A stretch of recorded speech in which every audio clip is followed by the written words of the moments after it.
how you design those programs. In all of the programs that I attended, all of the education that I had, college, public, and otherwise, nobody ever told me that I was an African woman. Nobody ever told me what the history of African people were. Nobody ever told me that America is business, and without business you will have nothing and be nothing. And nobody ever told me how to organize business so that I would be able to develop institutions in my own community. So now the sincerity of all of the programs and all of the education has to be questioned, indicted, and convicted, because the bottom line is that America is not and has never tried to produce African adults who are functional, self-sufficient, who understand their politics, their economics, and their relationship to the world politics and the world economics. America is identified with the NAACP, the Urban League, and the traditional we shall overcome civil rights leaders of the 50s and 60s that have been all but abandoned and ignored by younger people, Sister Souljah included. I think that the dice are loaded, and that's what's left out of Mr. Brown's piece. See, there was a period of time in this country after Reconstruction where African people owned a lot of land, owned a lot of businesses, and did a lot of things. But what happened was the American government, the Ku Klux Klan, and other organizations organized in smashing that effort. So it's not that we haven't tried to own lands and have not organized businesses. It's that if you are African in America, or in Latin America, or in the Caribbean, or in the continent, you will be hunted no matter what you do, because they do not want us to survive and become self-sufficient. And you can say no, but you haven't lived this life. You haven't lived this life. And to be happy. I'm talking about that. All right. Now, to paraphrase Senator Bradley of New Jersey, the state from which your piece was. Senator Bradley gets much right when he talks.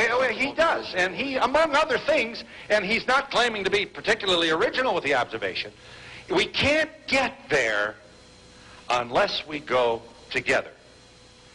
I have a terrible feeling that behind me are some people who do not agree. Senator Bradley of the all-white United States Senate said we can't get there unless we all go there together. Sorry, none of us are where he is. That's number one. Number two, you're making a moral appeal to a country that doesn't have a moral conscience. The question becomes that when white people feel serious and angry and upset about abortion, they come out in the thousands up to the millions to say, this is what we believe about abortion. Where is the white outcry against white racism that murders African people all around this entire globe? It doesn't exist. So who are these white good people? I want to meet them.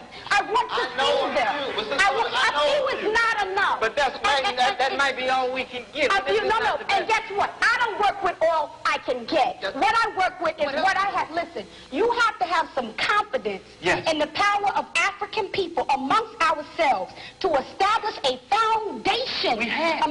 We have it. We have utter chaos in our cities, and you've got to see that. You can have a program. I'm not saying we've built a lot of institutions, and those institutions have not been effective.